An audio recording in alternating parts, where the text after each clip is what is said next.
I am Stephanie, I'm from Flowship, and today we're going to talk about crowdfunding fulfillment.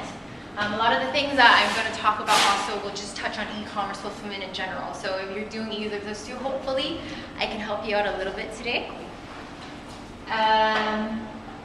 Anyone here just want to survey the room is thinking about launching a Kickstarter campaign, or you've already run a Kickstarter campaign?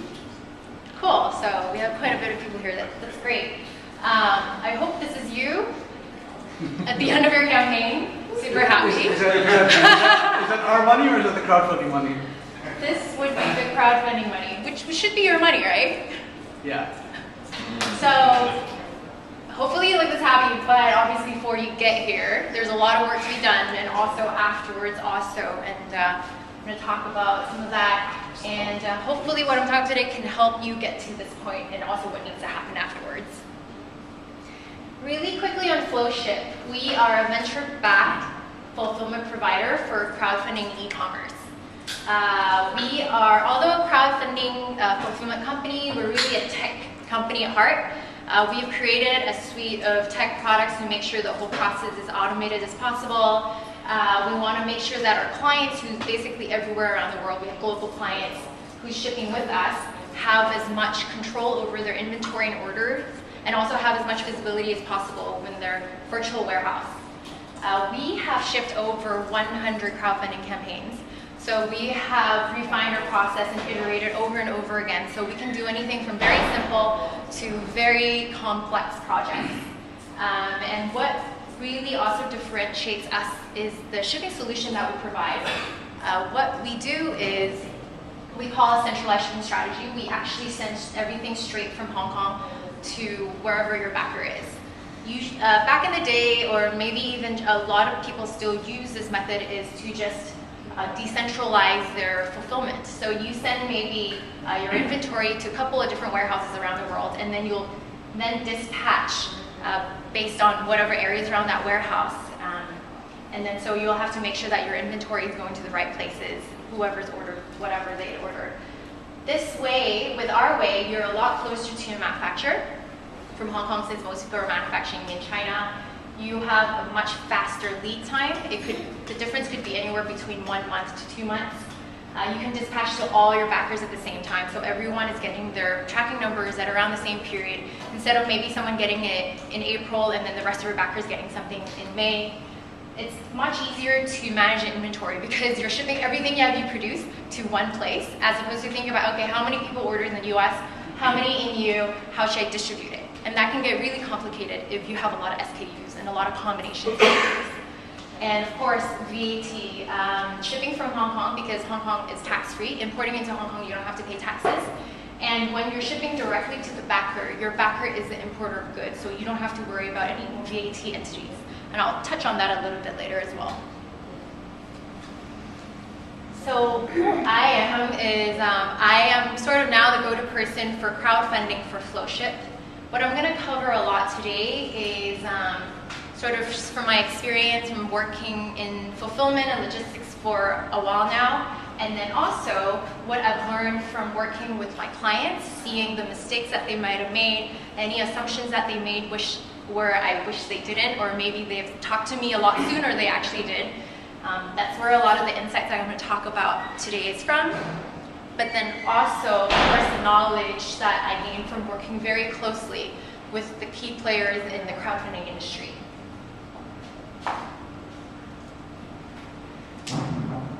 So, even though fulfillment is your last step, please do not have it as an afterthought. Definitely plan ahead, it's really important. I am going to cover a lot of topics today, but then if you don't remember all the details, it's fine, but just remember that you need to think about fulfillment right at the beginning. I will go over some of the milestones that I think you need to think about as your campaign and your manufacturing is progressing, some of the tasks that you need to do, and all the things that you need to be aware of.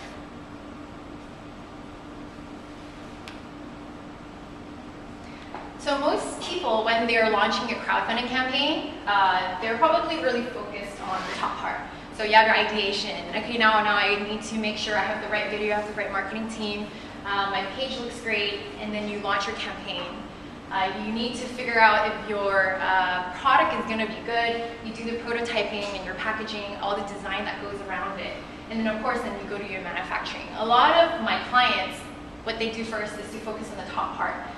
But fulfillment is really, really important. Like Greg was saying just now, how your product is really only 3% of success. And that is so true. I think fulfillment is actually also a very key part of your success if you're someone who's trying to distribute online, whether you're doing crowdfunding or if you're doing e-commerce. So I would start at the beginning here if you're at ideation. After you kind of figure out, okay, I have an idea and crowdfunding is where I want to take my product. You really should look at exploring your budgeting, and then afterwards you need to iterate your budget. Finalizing backer data, finalizing your backer data, and also your fulfillment partner, and then you get to shipping. So I'll kind of go through all these different points and all the things that I think you should be aware of when you're at each stage. So the very first thing that you should do when you have an idea and you know that you're going to plan a crowdfunding campaign is explore all your fulfillment options. Talk to people in the crowdfunding community. It's a very, very strong community. There are tons of forums, tons of meetups that you can go to. And the other thing that I strongly advise is talk to an expert who have worked with a lot of people in crowdfunding. So you could, for example, you could talk to me or my company. We have a solutions team where we actually talk to anyone and everyone who has an idea and who might want to, who's thinking about doing crowdfunding. We'll walk through with them all the things that they need to know, what their product is, what the budget might look like. So after exploring all your options, at least you know what are the different paths that you might take once your campaign is a success. Then at step 2, with all the knowledge that you have from your exploration and your researching and talk to people, I love to advise my clients to set up different scenarios. So different scenarios meaning, most simply, how much money did you raise and how many backers are you going to ship to? For example, you have scenario A, where maybe it's the minimum amount that you think you need to raise. That might be only 200 backers or 100 backers. In scenario A, what would your fulfillment cost look like? What are some of the things that you need to do in order to ship to these 200 backers? Then you get to your scenario B, where this is where you're likely going to get to based on maybe your marketing spend and what you know your PR efforts are going to be. Maybe you think you're going to be shipping about 2,000 to 3,000. And that, in scenario B, that is very different from what your scenario A will look like. And in scenario B, then you again set up, okay, then if in this scenario, how am I going to set up my shipping, what the related costs are like? And I would do so for maybe another scenario C where you were very successful and you sold 10,000 to 20,000 products. That actually happens. I have a client who was aiming for a couple thousand. He ended up selling 30,000, 40,000 units of products.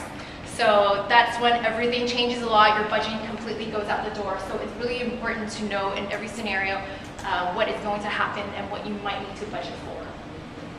I think for different scenarios also, if you're not really sure what your product is going to look like yet, you're not sure what the size and the weight could be, those are some of the things that you should take into account. And then for your third point is you need to really understand what your timeline is for all the different scenarios. How long is it going to take to manufacture 200 products versus 8,000 products, and the same thing for fulfillment. And the last part is then with everything that I've learned and all the scenarios that I've set up, all the budgeting that I've done, what should I actually use towards my campaign?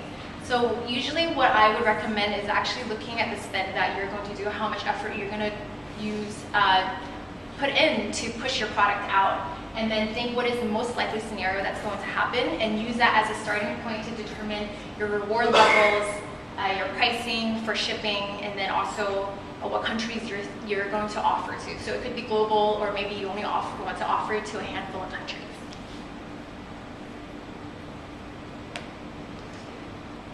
So after you have launched your campaign, the thing that I realize some of my clients do is that they might be very good at planning, but they're not good at going back to the plan and changing as things change. So I have a lot of clients who do an excellent financial model for different scenarios, and then they don't pick up or look at it again until they're about to manufacture, or actually they call me and say, hey, actually my product is ready in 2 weeks, I want to send it to you in 2 weeks, can we get it going?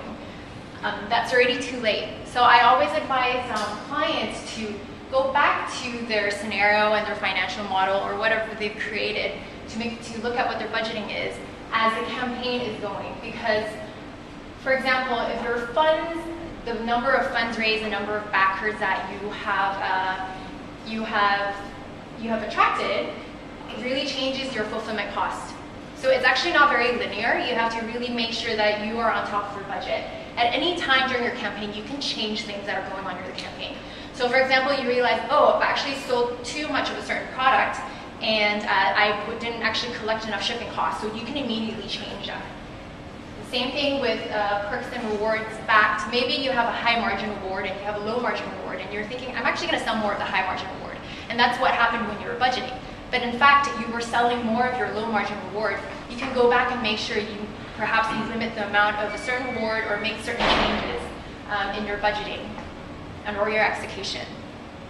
The other thing that people don't really realize that can change their fulfillment costs is packaging. For example, I had a client, he first came to me when he was in his planning stages. I have this lightweight, relatively compact product. And I said, this is great because I have a great service for you. It's really cost effective and I can get it to the US very fast, directly to your backers.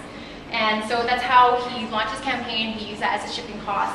And then once he is prototyping and about to manufacture, what he ended up doing is not folding his product and laying it flat. That completely changes the dimension of his product, and therefore the very cost-effective way of shipping something won't, that service won't take its product because it became too big. So He beat the prototype after he did the campaign?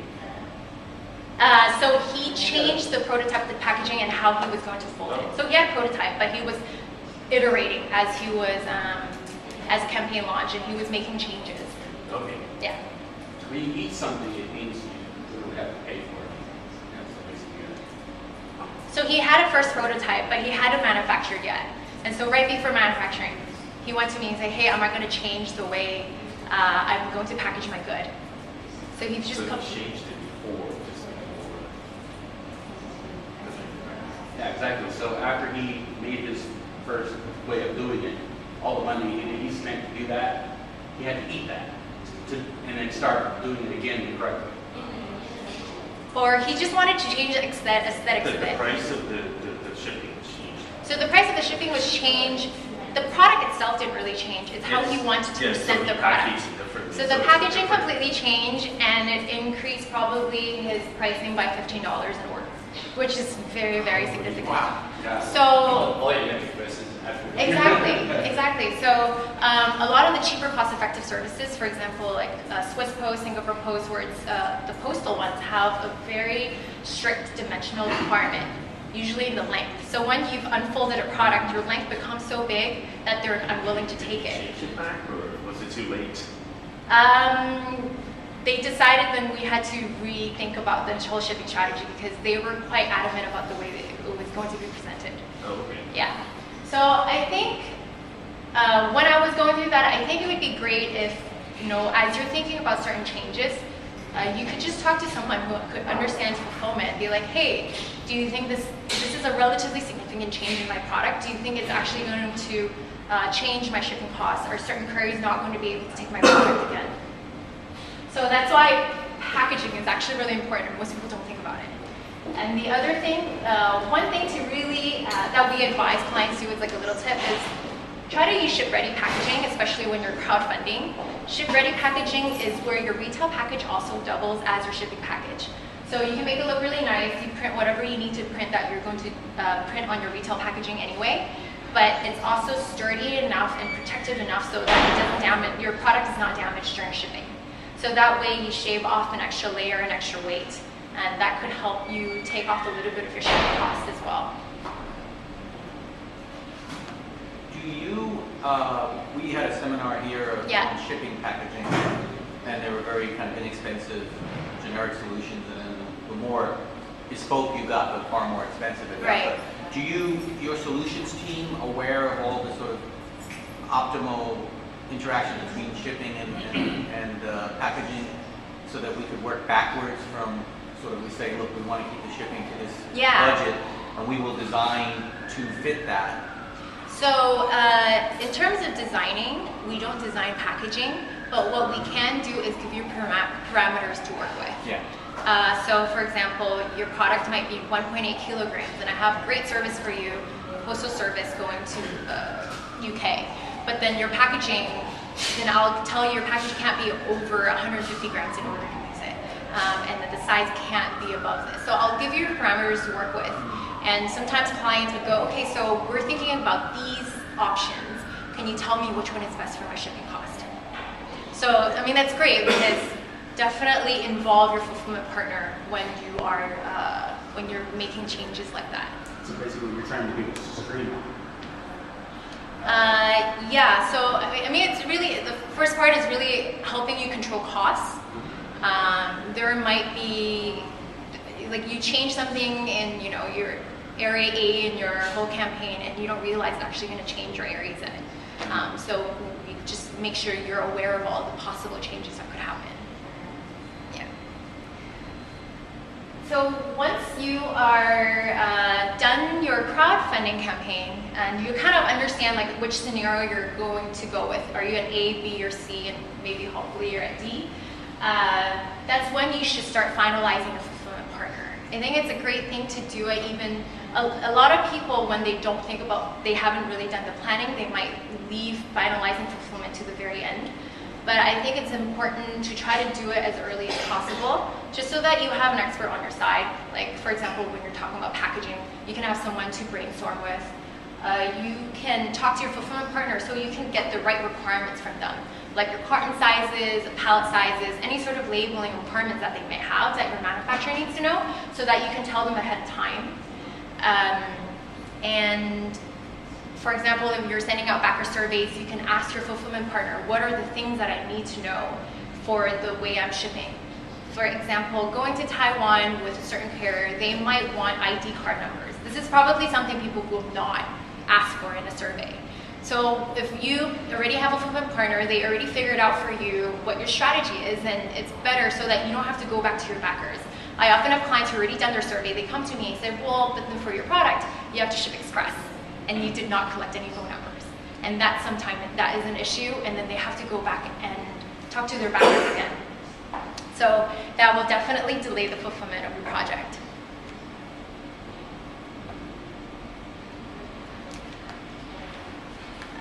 One thing that I really want to emphasize is that I was talking about fulfillment partner and not just a vendor. I think this is a very important distinction because once you have a campaign running, especially you have a successful campaign, you have everyone and anyone emailing you and telling you, hey, I can ship your stuff. Just give me all your inventory, give me all your data, and you get it to whoever you need to get it to. But you need to make sure that you're working with someone who can fulfill your priorities, know in advance what you need, and preempt any or take away any of the possible pain points that's going to be in your supply chain. So, for example, if you are someone who is just testing the market with your product and you weren't really pushing, you weren't really doing any marketing or any PR, you sold about 100, 200 products, then yeah, probably your priority is pricing. You just want to go with someone who can just send things out for you. Or maybe you could do it in-house. But if you are someone who your crowdfunding campaign is the first step towards building a company, building a brand, it's a first step towards, it's a first step where you are going to market your product and later on you're going to build up an e-commerce platform, or you are going to build subsequent crowdfunding campaigns to launch your different products, then you probably will need a fulfillment partner. You need someone who understands your needs right now and also what you'll need in the future, and also to have the capability to deliver what you need now and also what you need in the future as well, so that you make sure that your whole brand experience and your customer experience is as smooth and streamlined as possible.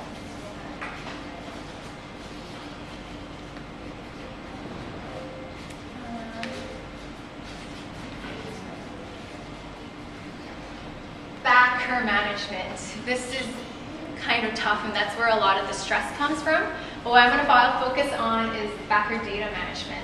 Definitely don't underestimate the task of making sure you're getting the right information from your backers.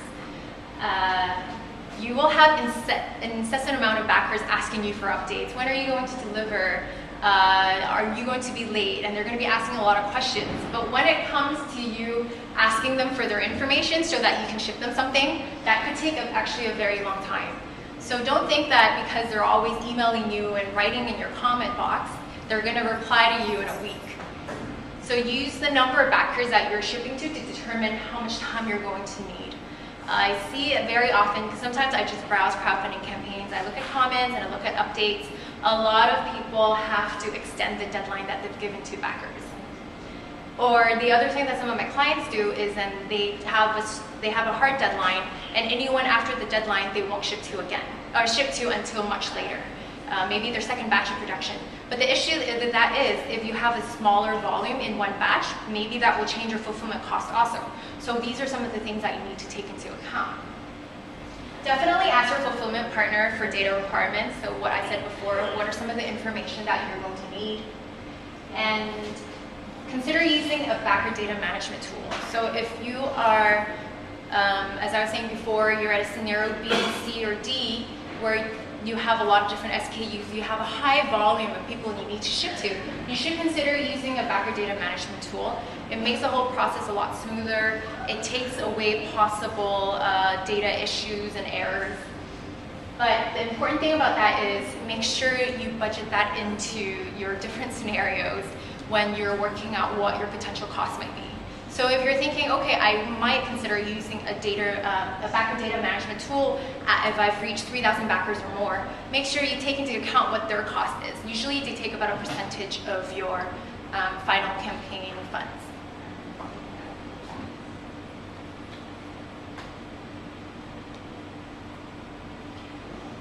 Delivered duties paid or unpaid. Really quickly on these terms. So the first one, we just call it DDP, and if it's unpaid, it's DDU. What DDP means is that you, as the brand, can pay taxes in advance for your backers. So you would pay the shipping courier in advance so that they can pay customs when they clear the package. And then so when the backers get it, receive the package, you don't have to do anything. They literally just sign for it and then that's it. Or you can have delivered duties unpaid, where you would give the responsibility of paying VAT and duties to your backers. So that's another way to do it. Most of my clients, I would say maybe 98% of them would ship DDU. And if most of the ones who do decide to ship DDP actually would be European countries, and they might only look at doing DDP for the EU backers. Just because they feel like, oh, because I'm a European company, I should think about paying for VAT and duties for my customers. But most of the key practice is to just ship DDU. And actually, if you go online and you're shopping online, a lot of the shipping information pages, they go, okay, there might be potential duties, VAT that you need to take care of. So I would say most people would ship DDU. But it is a huge debate because a lot of people feel like, oh, I want to provide the great customer service. But you really need to weigh in what the cost might be. So if you do decide to do DDP, make sure you understand what the cost involved is. It's not just about paying taxes, but there might be potential handling charges. So make sure you factor that in before you promise your backers that you're going to pay for any sort of taxes that will that they might incur. Yeah. Let's say the United States, what is the experience on the customer side? So you get that extra asking when you pay tax to receive a ball. So for the US, actually the threshold is really high. Right. It's $800, so most people wouldn't have to pay taxes. But in the event that they do, it depends on how you decide to ship your goods. If you want to ship it express, then usually they have a POS with the delivery man. And then they just pay it right there then. Or they might go to the post office, and when they pick it up, they have to pay whatever custom taxes and VAT. Yeah. So one other thing is when you are shipping DDU, not everyone actually will get taxed. Not every backer will get taxed just because of the way they clear packages when it goes through customs. Whereas when you pay DDP, then every backer that you're shipping to in a particular country where the threshold is low, you will have to pay for the taxes. I think, yes. Okay, so dangerous goods. I'm not sure if anyone here is going to be shipping a product that has batteries. Okay, yeah, so this is, if you're shipping batteries, there's a lot of things that you need to be aware of. I probably can't go through all the details, but you need to, so some of the key things that you need to look into is have your manufacturer give you safety documents, have better understanding of your battery, the watt hours, the voltage, and all that information. For that, and it's mainly because there is usually a restriction on the amount of batteries and the type of batteries you can have in an order, in a parcel. So you have to then figure out, okay, so in a particular order, can I have 2 of my batteries, or can I have 4 of my batteries? And you need to, I really highly suggest figuring that out before you create your reward levels. So for example, if the particular battery that you have, you can really only have 3 of them in one parcel, but then all your reward levels are products, a combination of products with 4 batteries. Then you'll have to then think about, okay, then I might need to ship them separately in 2 different orders or 2 different boxes. So if you do have to do that, make sure you take that into account in terms of cost and budgeting. So that's also what I mean by budgeting extra cost. The other thing is most of the cheaper postal services won't take batteries, especially if it's something like power banks. So you might have to ship with the more expensive couriers. So once you understand what kind of classification your product could be, then definitely go back to your fulfillment partner and be like, okay, I'm a PI 965 or a 967. What are my shipping options? What are the costs that are going to be associated? And that's sort of that's also what I mean by understanding your classification. So you either are shipping a sole battery, which is a power bank, or something we call battery and equipment, where, for example, I'm shipping a flashlight that has a lithium-ion battery in it. So that would be a 967, where it's in equipment, and usually shipping solutions are more slack and are more willing to take that type of products. But if you're just shipping batteries by itself, then you need to be really careful. I would say unless your product price and your reward price really justifies a high shipping cost, you need to really think about that. Yeah. Let me buy the whole battery. Also, just for myself, because I was looking at the Hong Kong Post and the details there. And You can ship Hong Kong Post. Kind of. Yeah. So like, if you just use power bank, because it makes sense. You imagine like a powerful, like 20,000 watt kind of thing, hour batteries, and that thing goes up. I mean, one Samsung Note 7 is already. Imagine what the Were you looking at Hong Kong Post just to see potential? Well, for me, it was 2 point about, because we're still at the prototype phase or early phase. We're just developing our official right now. That could be, should be the feeding of the line. But I was just thinking ahead, so what do I have to be aware of? We've got equipment that will have a battery cycle, so I think should be good. Yeah, it should be okay. Around what size, what weight are you? Well, we're wearable, so we're probably talking like, 300 pounds. Yeah, so actually for that type of product, I have pretty good postal solutions for it. It's similar to Hong Kong Post, but they're willing to take that type of product. So your classification is relatively easy to deal with because you're just at what we call PI 967. Yeah. I'll see what it's done. But you still need to figure out your cost. Or actually, I don't know what your battery and specs are like, so I take that back until I see that. It's a nuclear fusion reactor on your wrist. So buffer and don't overpromise. This is really, really important. Like same thing about shipping DDE or DDP. Unless you understand that you can handle the cost, don't say you're going to ship DDP. If you think that your manufacturer tells you they're going to be done manufacturing in November, but it's likely they're probably only going to be done December, don't try to use timing as an incentive, because that's going to create a lot of stress after your campaign is over. Your backers are going to have a lot of comments and thoughts they will share with you. And make sure you buffer in enough time. So I see delays all the time, at least 1 to 2 month delays.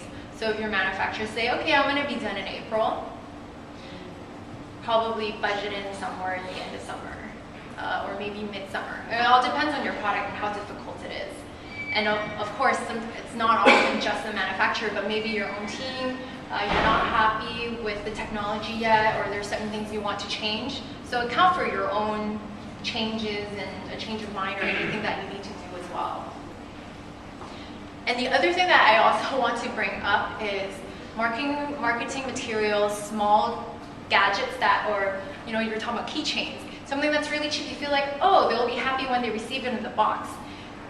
Because it's so cheap for me to manufacture, I'll just throw it in. But think about how it might affect your fulfillment costs, because when you're doing fulfillment, you're often charged with the per unit pick pack cost. So your pick pack, even if you're manufacturing a keychain for maybe 5 cents, then your fulfillment cost is a lot more than that. So then in the end, it might not be worth it for you. So those type of little small things, be aware of, or marketing materials, and stretch goals. Those are something that you should think about. Is it something that you can do? Is it worthwhile? Does it actually make a huge difference for your product? Or is it just kind of a small marketing gimmick you want to do for your backers?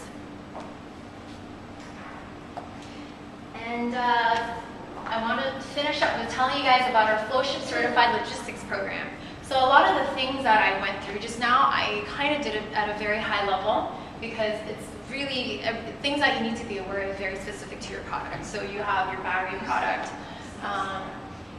So the things that you need to understand is very different from someone shipping something very simple, like maybe clothing. So we really want to encourage everyone in the crowdfunding community, or anyone who's thinking about doing crowdfunding, to think about fulfillment ahead of time. So we actually, I think I mentioned it before, we have a solutions team, where then we talk to anyone who wants to launch a crowdfunding campaign.